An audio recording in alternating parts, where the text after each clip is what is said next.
in the last couple of years, blind people seeing, deaf people hearing, people with strokes that were paralyzed, moving their limbs, people with Parkinson's disease that had tremors or paralysis, moving, MS, lupus, rheumatoid arthritis, rare genetic disorders, tumors. There it is, then it's gone. You can't tell me you're too sick to do this work. I mean, of course, people come up against themselves. When they come up against themselves, those sick people came up against their fear, like, you're gonna die in 3 months, and they had every reason to not do the work, but they showed up in spite of their fear, and they overcame their fear a little bit more.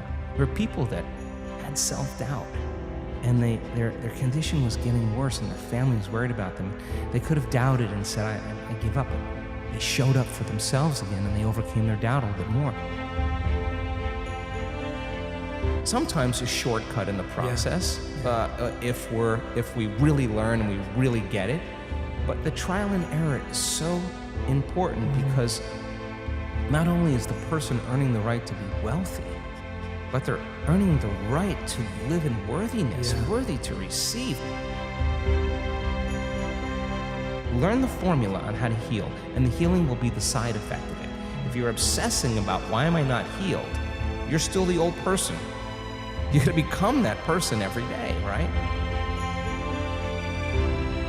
A lot of people believe in their past more than they believe in their future. A lot of people fall in love, or more in love with their past, or romance their past instead of romance their future or love their future. It's that simple. So the initiation process of life is always going to be there. You're always going to be challenged. If you want to be a master, well, then you better learn how to heal someone else, and you're going to fail a lot of times. And if you think that you're a failure, then you'll quit. But if you feel like you just didn't quite ding it yet, and you show up again to just ding it, and you keep evolving your experience and go deeper, how much more can I open my heart?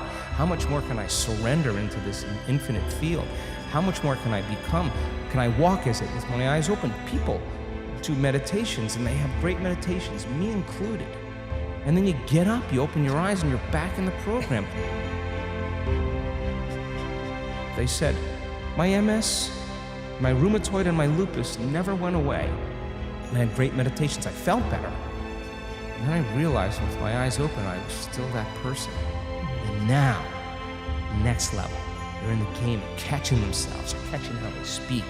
They're watching how they think. They're not letting their body fall in the same emotional state to put them in the same past experience that the body's believing in. The person finally breaks through from the chains, and there's a different consciousness, a freedom that happens. They look back at their past.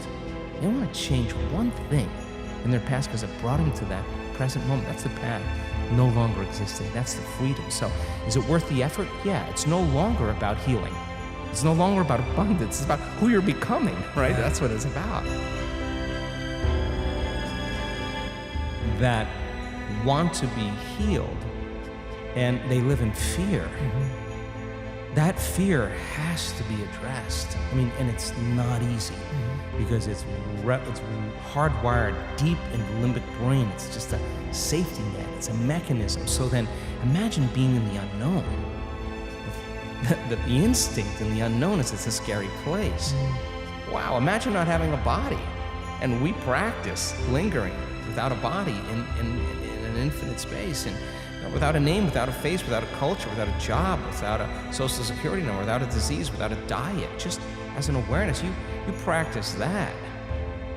You're going to be comfortable in the unknown. You're going to relax more into it. That's going against thousands of years of programming. And the people who actually overcome their fear, and they trade it for gratitude, their immune system gets stronger, their genes upregulate. I mean, there's just a host of everything changes. Their brain changes, their heart rate variability.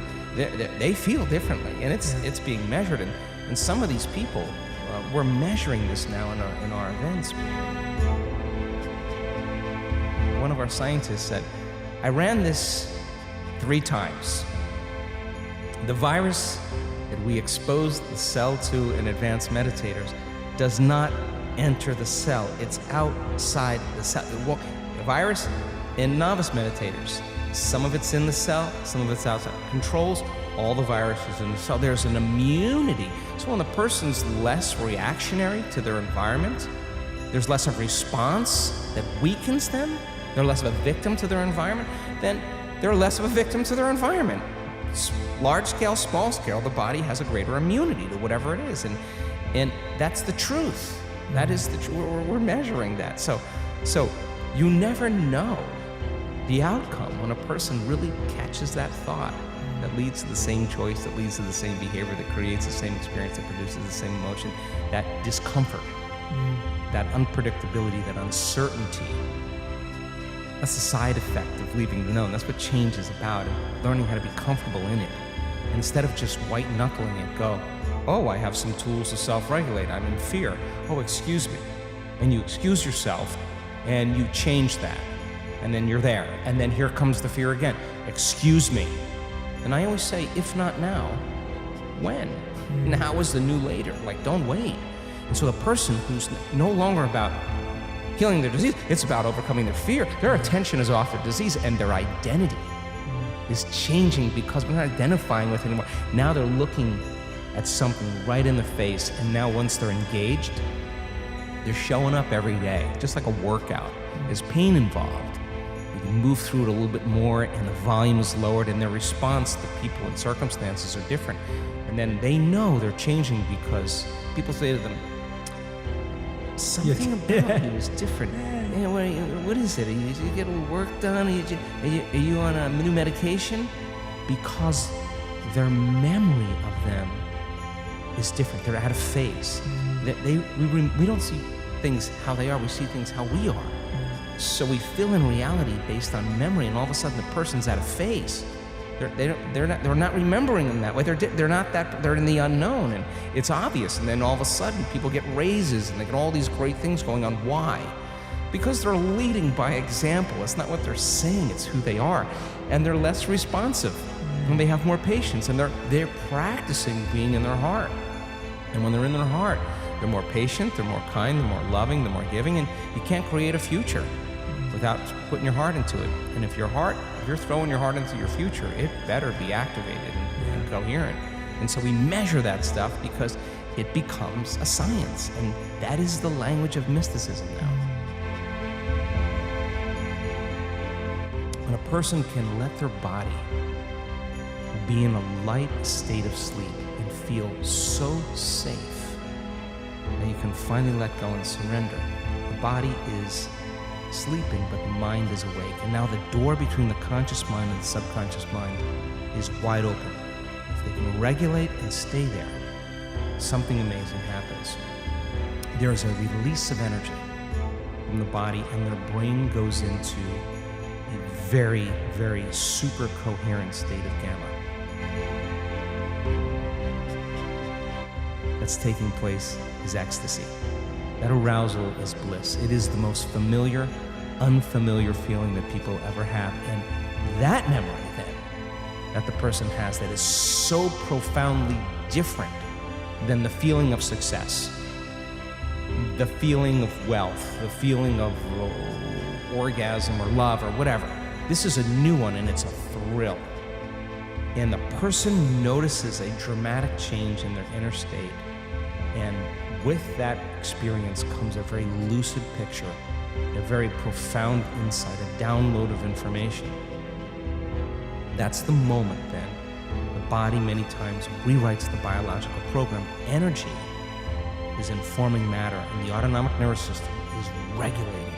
It's in high order. And remember, disease is autonomic dysregulation. Now it's getting into a very, very high frequency of order, and it's sending very coherent information to the cells and tissues, sending energy to the cells and tissues, and cells begin to emit more coherent light and information, and then there's the disease, and there it's not. Listen, I've seen it too many times. When you connect to the field, when you connect to the divine, whatever you want to call it, when your consciousness merges with a greater consciousness, and that arousal creates ecstasy, bliss, oneness, whatever you want to call that, you realize that it never came from anything out there. It didn't come from the wardrobe or the facelift, the sports car, or whatever. It came from within you. And so you stop looking out there for it. And now the love affair begins. And you never want to miss a date because it's just too good. So that memory then, that is what I'm after. Everybody looks different. The world, you're seeing beauty more. Well, and there's more holism and more connection and sounds and words and music and sense and sight and light is all working together. I mean, that's the blessing of an awakening, right? That's where we're going.